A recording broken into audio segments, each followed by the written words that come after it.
aika jännittävä matsi luvassa, sillä nyt pelataan puoliväliä ja Suomi pelaa Slovakiaa vastaan. Ja katsotaan mitä Suomi tekee. Jani Viitanen polkee palloon. Peli käyntiin. Suomella aukeamassa siinä hyvä paikka Miller! Joakim Miller painaa 1-0. Nimeltä mainitsematon äiti tämän kolmen. Ja sieltä tulee Niko Ahonen, uran ensimmäinen maali Boxla Crossessa. Ja tätä me olemme odottaneet. Tämä oli tärkeä maali Niko. Heistä vielä Lehtimäki sekä Varjo. Kaisalmi laukoo! Anssi Kaisalmi eli jo 2-3 tiernapojasta on häkintä. English, Dennis English, aina puhuu Daniel Englishistä ja pallo Suomen maaliin. Slovakia kaventaa 4-3 nimenomaan. Kun ränkytin Dennis English. Käy Suomelle 2-0, Viitanen saa palloa Hartula.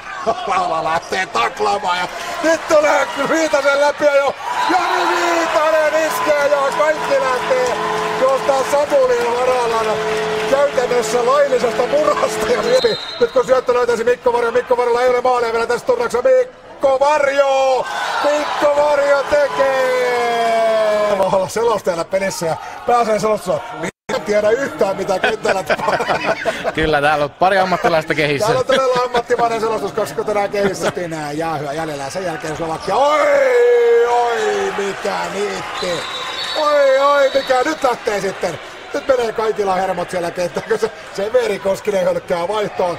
Joka twiittaileekin, niin heidän se edeltäjä Rebella Crossi oli täällä pelaamassa silloin näytösottelua ja siitä sitten he lähtivät pelaamaan Prahaa ja me lähdettiin pelaamaan Tukholmaan turnausta ja siitä tavallaan se boksi lähti. Ja Mika Helminen, kolmas tiernapoika iskee maalin, eli tämä oli hieno sankaritarina kolmesta tiernapojasta, Joakim Milleristä, Anssi Kaisanusta ja Mika Helminestä. Ja nyt se kolmaskin saa maalin tässä ottelussa. Kylläkin joulu on nyt pelastettu. Kyllä, jäljellä, eli tuomaristo päättää Suomelle tästä rangaistuslaukauksena. Katsotaan mitä tekee Rene Kallonen! Rene Kallonen, nippa nappa täysi-ikäinen kaveri iskee sinne rankkarin sisään ja